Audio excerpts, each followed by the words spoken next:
Lucky you. 36 best Tuned holes in into golf. Alternate Shots podcast, Barney's Army. where we talk about golf, Sandy. poker, James Bond. horse racing, Double. classic movies. Zenyatta. We have no script. Down the stretch they And come. we are glad you joined us. Frankly, my dear, I don't give a damn.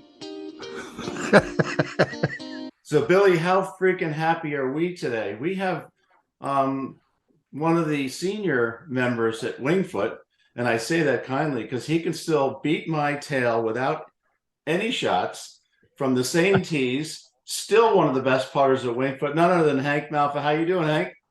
I'm doing great, guys. Glad to join you. Not only are you such a long-standing and respected member, you are a professional cat herder for running the shootouts and things like that. And believe me, if you've ever had to herd cats, you know what a job that is. Well, thank you. So, Hank, I bring up this picture here because you're like me and Billy. You kind of want to start your day with a little drive, or maybe take your dog for a walk, or just go out at Wingfoot. I'm sure you've seen this picture that Billy captured so beautifully one winter. Yeah, it is a gorgeous picture. But the lake's not frozen. We're going to get to that frozen story later on. But tell us what it was like as a young man back in the early 60s, right? You joined Wingfoot, was it early 60s? You were a young man, a businessman running a big advertising firm? Well, I wasn't running it then. They were running me at the time. But a good friend of mine was Walter Kolb. And he called me up one time. He was the president of Wingfoot for the second time, and they wanted to get his picture. So he called me up and said, "Look, you know everything. Get me a good photographer to take my picture." So I got that. We went and took his picture to be hung up in the boardroom with all the other presidents. And he said, "Come on, I'll take you to lunch. You're too cheap to take me to lunch." He was a tough guy, but he was a beautiful man. And so we started talking, and he found out that I like golf. He said, "Well, come on over to Wingfoot." I said, "What do you mean, come on over?" He said, yeah, I'll sponsor you. Just come over. And he just waved his hand. It was very casual kind of thing. And so my wife and I, who was, by the way, very, very young lady at the time, went and appeared at Wingfoot one Friday night, and Walter Kolb wasn't there. I was told by the manager he was fishing in Alaska, and I was scared to death. We went upstairs to the boardroom, and all these grim faces looking at me and my wife. And somebody said to me, I think it was Lee Gagliardi, said, "What's your handicap?" I said, "Well, I don't have a handicap." "What do you generally shoot?" I said, "I shoot in the low 80s. They said, "Good." Then somebody else, I think it was a guy by the name of Smith, who was a Marine, said to my wife, "Do you play golf?" And she said, "No." And that was it. We walked out of the room. And on Tuesday, the following week, I got a note from Lee Gagliardi. It says, "Welcome to Wingfoot." And that was the kind of process that we had in those days. Well, you were a pretty cool, calm, and self-confident guy. That was a moment you don't forget. And that's what, 60 years ago? Yeah, 60 years ago. I must tell you that not only me, but all the fellows I played with for the first 10 years of our membership were always scared about Wingfoot. We didn't want to do the wrong thing ever, And I'm still like that. You still like that, really? Yeah. Well, that surprises me because you seem so confident. But we were worried about making sure we did the right thing. As a new kid, I didn't know anybody, and I used to get to Wingfoot early, have breakfast on Saturday morning, and there was a guy by the name of Sammy Neild who was a terrific player and a sort of an organizer kind of guy. And he would say, "Hey, you want to play?" And what they do is they would match up players, and there'd be an A, B, and a C player, and I was probably the D player in the group. And we'd go out and we'd play. Well, they picked the West course on Saturday and the East course on Sunday, that kind of thing. And we played with guys like the Kuntzes, and we played with Murph and Ford White and those kind of guys, Ray Mortel. And Sammy would organize the games, and we'd go out, and that's how we played. We never made games in advance. We just show up on Saturday and Sunday and play. So you made breakfast. You had breakfast. By the time you're halfway through your sliders and bangers, you had a game for both Saturday and Sunday, right? That's right. No phone calls, no emails, no more than that, right? No starting times. And I suppose if you came later, let's say you had to do something in the morning, you'd go through and Ralph or whoever this locker man back then. Ralph was the locker man back then, right? Ralph Marone. Yep. Total gentleman, wonderful man. If you missed the Sammy Neal starting time, Ralph would always arrange a game for you. Yeah. He was a wonderful man. He was wonderful. He would always impress my guests with that, because he met them once and he knew them forever. I don't think they were playing the Junk Wolf game yet, because that was invented way later. But I assume you were playing something more exciting than a closeout. We played I mean, you got to understand that the caddy fees going way back were like about $5. And so we'd play a $5 Nassau, which was, I would, if I lost a lot of money, I'd say to myself, I'm not going to eat very good lunch next week. But we played a $5 Nassau, which was in those days a pretty substantial amount of money. Sure, because there's your caddy fee right there. Yeah. By the way, the caddy master was an interesting guy. Gene Hayden was the gruff guy that sort of leaned over that Dutch door where the caddy master sits, and he knew everything that was going on. And he was a tough guy. He was a tough, like all those old timers were. And if a caddy ever made a misstep, he'd say, "Down the road," and he'd ban the guy for a month or so, and it was the guy's life lived, the way to made his living. So he was an interesting character, but he was a very, as you got to know him, he was a really, again, another lovable Wingfoot guy. Fixture. He must have been instrumental in developing such a great caddy program that we have now. Yeah, well, I think that he was the start of it, and I think that Pat Collins learned a lot from him.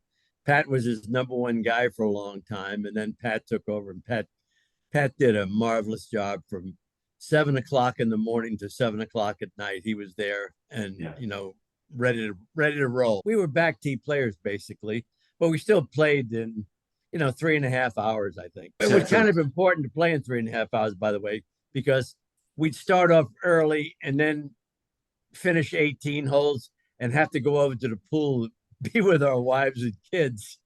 I went to scratch handicap as a senior, but as a young guy playing with Donnie Edwards, he was a better player than me. He was probably a 0, and I might have been about a 3 or something like that. And once I retired early. I was out there hitting balls, a lot and playing a lot. I remember there was a stretch of time where I probably played about 45 or 50 days in a row where I didn't mess around. There were tournaments on, Wingfoot was closed on Monday, but there were tournaments on Monday, and then we played Tuesday, Wednesday, and right through the weekend. So we just played more. And you remember the gang behind the hedge. Yes. The gang behind the hedge was led by Donnie Edwards, Joe Davis, Jay Fitzgerald, Buddy Stewart, all those guys hitting balls and trading tricks back and forth about. Tell us about the hedge, though. Some people don't know about the hedge. Well, the hedge was a great place. That tee is, used for when they have an open, as you know, but it was used by about, maybe 10 guys every night. Buddy Stewart was out there. Donnie Edwards was there all the time. Joe Davis, Neil Christie, Bobby Christie. And we all had to mark our balls differently because we were all hitting out the fairway. Hitting it out into 9 East fairway, right? That's exactly right. And then we'd all quit at the same time. We'd go out and pick up the balls and then go back to the tee and give each guy his proper golf balls, back and forth. But it was a great group. But we learned a lot from each other. Donnie was a very good golf guy. He used to take lessons from the best pros in the world, and he'd pass on his learning to other people. So we all benefited from his knowledge of the game. How is it you were such a good putter? Probably always a good putter at Wingfoot, even when you were a 10 handicap. There was a guy at Wingfoot. Well, first of all, I had a wife that loved to play tennis. And so I had a lot of free time to go and practice because she was playing tennis and I was practicing. But I used to go to the putting green a lot. And there was a member who was one of the great players, one of the great competitive players at Wingfoot by the name of Bob Wilkie. And Wilkie and I would go around that putting green, which I missed, by the way. It was a great putting green. The clock. I miss it too. Yeah. We'd go around it about 3 or 4 times. And every time we'd go around, it was 18 holes for a Coke. And after a year, I probably owed him about 300 Cokes. Bob Wilkie was a fabulous competitor and a good putter, but he taught me a lot about putting. And the thing that Wilkie said was, the Wingfoot greens have always been the fastest greens in the area.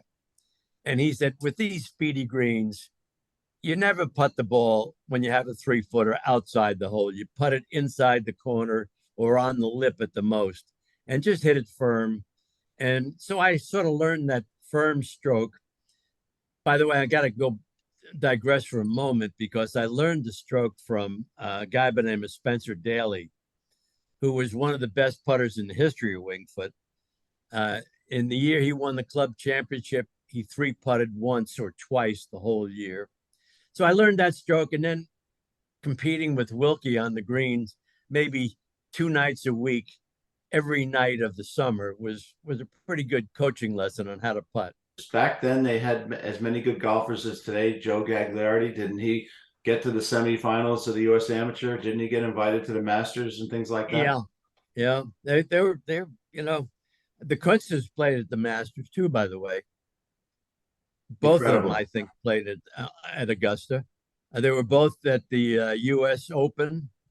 As a matter of fact, for a number of years, Billy had the record of having the last hole in one at the Open. I think that record lasted about 20 years. I played with this guy, Ron Honig, who was a pretty darn tough 4-3 handicap and maybe got down to 1 or 2. But how does a guy like that, no one's ever done it before, win the Wingfoot Club Championship and then win the Senior Club Championship in the same year? How does that happen?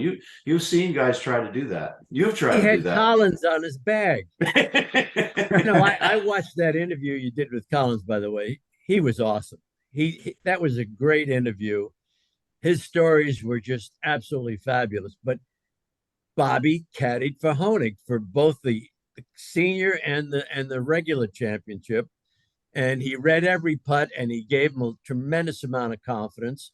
And he was one of the finest caddies probably in the history of Wingfoot. Now, I don't want to demean any of the caddies there because we have so many great caddies. Matter of fact, I've always thought the Wingfoot caddies were the best caddies I've ever experienced any place I've ever played. I totally agree. But I think that Collins boy was an unbelievable caddy. He had a very distinctive putting stroke, but when he got hot, he started making everything, and that's what happened. He got hot for the Senior Club Championship, which was usually in July, and then he got hot for the club championship, around Labor Day. My first year, I think, as a senior, and watching him play gave me a lot of confidence. And I think in the following year, I won. And I kept thinking, if Honig could do it, I could do it. Everybody really wanted their name up in that gold paint. Now, Hank, you've got it up there 3 times. That I got to congratulate. That's an awesome achievement. Hitting balls on the range, even this year, I would be surprised if you could qualify again. I don't know. I've put a few surgeries on the record since I won the thing. Both hips, both knees, the back. So I'm slowed down a little bit, but I still love the game. Maybe the foreground of the picture to give people that are watching an idea of where you were hitting from originally. Yeah, that's right. Well, it was. There are 2 stories basically. Bobby told the story the other day about Bobby Collins told the story about me trying to hit the ball open the face of the 5-wood and hit the ball on the green because I hit a really long drive. It was easy to hit a long drive because the turf was frozen. But I hit a really long drive and I thought I could get home, and I hit the tree and it dropped in the lake. And I started marching out in the lake, and he said, "What are you, crazy?" I said, "No, we're going out there." Well, he didn't know that I had done that previously. Maybe the week before, I hit it over the trees, but it didn't get far enough and it stopped out in the lake. So I walked out in the lake and I wedged it up on the green and made my par. Well, the following week, when I hit the one and it hit the tree and dropped down, and that's when I walked out on the ice with him, and he thought I was nuts, but we survived. By the way, it was walking out. If you walk out on the ice, it creaks, and it scared the hell out of Bobby. Yeah, he said when you hit that wedge, he heard the crackle sound. He said, "Oh, that's the end of it." Yeah, please don't hit behind the ball. That's right. The West Course is my favorite golf course in the world, and I've played hundreds of golf courses around the world. There are so many holes on the West Course that I love that it's hard for me to pick one. But I was walking on this second hole the other day because I walk a lot on the course, and I tried, I wanted to go out and see the new tee that Steve built on the sixth hole. And I walked on that second hole and I said to myself, this has got to be one of the greatest holes in golf, particularly now when it's 465 from the back tee. That is just such a spectacular hole. I love it. Yeah, it's something else. What's your favorite green out there? Favorite green? Wow. I guess I figured my brother would have asked you that 18th question, so green. I'm asking it. The 18th green, I think, is one of the hardest greens in golf to putt. It's got so many subtleties. You can have two balls that are separated by a foot, and one breaks left and the other goes straight. I Yeah, mean, it's just incredible. Especially that one coming down towards the fairway again breaks right, and if you look at it first, you think it's breaking left to right, but it breaks right to left. It's just a great. First of all, it's a great hole. It's another one of my favorites. But the green there is probably my favorite green of all 36. Well, there used to be a tree directly behind the green, right by the path. Yeah. And it got struck by lightning, and we took it out, and when the guys couldn't cut it normally because it was filled with cement, but we took it out and we put another tree in. And I always thought that was great, but frankly, looking at that picture now, I think it's better without the tree. I think that's just one of the most gorgeous scenes in golf. When you come out that arch and look down there, it's just beautiful. It's something else, isn't it? Yeah, it's the world opens up to you, and you can't feel anything but lucky to be walking through there. You know what? When I walk at Wingfoot, and I walk a lot on the course, and I feel privileged to walk on the grass that every great player that's ever played the game has walked on. And every great player that hasn't been there yet is dying to get there. So, yeah, that's right. Absolutely. I wear my Wingfoot hat down at TPC Sawgrass, and guys come up to me and say to me, "You remember Wingfoot?" And they have this great look on their face and saying, "Gee, can you get me on the course, please?" Everybody wants to be there. Well, the playoff was incredible. First of all, the putt that Norman made on the 18th hole just to get to the playoff was unbelievable. But then the playoff was scheduled and I had to go to work. So I left the office at noon, got to Wingfoot at 1:00, and it was over. Fuzzy had dispatched Greg. I think Fuzzy birdied 1 and 2, and Norman bogeyed 3. So Norman was 3 down right from the Wingfoot greens are a big part of the defense of the golf course. I mean, I was amazed at how well the modern player played 1 West during the last Open. Do you remember the pin in the sort of the middle left side? Yes. That little swirly area there. These guys were firing in shots and sucking it right back to the pin. It was just it's just Yeah, you amazing. can go- But still, in all, they did. Even though they got it pretty close, they still didn't make the putts. They walked off with pars instead of birdies. I think on 3 West, the toughest pin spot is, or a pin location. Back right, Back right. 3 Interesting. West, back right. There's a little bit of a knoll there, and it's very hard to see. It's hard to putt. It's hard. First of all, it's hard to get your shot back there without. And now when you play it at 245, you don't have to worry of it going over the green like it used to. When it was playing 217, guys would hit it over the green, and that would be, hitting it over the green at Wingfoot's leads to bogeys.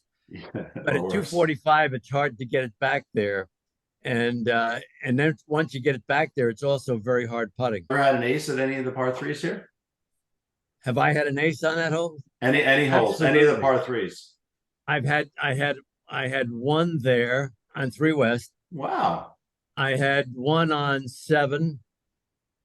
I had 2 on 3 East, but I got to go back to that in a second. And I had one on 6 East. But the two on 3 East are pretty exciting and interesting, both from the back tee, by the way. I had one with a 6 iron on 3 East, and I had one with a 9 iron Wow. on 3 East. Well, this Both has from been the back unbelievable. Same hole, 140 yards. Same hole. This is unbelievable. Your time here is precious. By quickly, but you guys are terrific. You know what? When I walk at Wingfoot, and I walk a lot on the course, and I feel privileged to walk on the grass that every great player that's ever played the game has walked on. Thanks for joining us Casper. today. Billy We Harmon, really appreciate your Double feedback. Indemnity, And please Arky, subscribe to the Two show Router, and hit the Claude bell Harmon. icon so you get notified Movie of Classics, new episodes. Mark Gable, Hit 'em On hard Job, and hit 'em off. Best 36 Holes.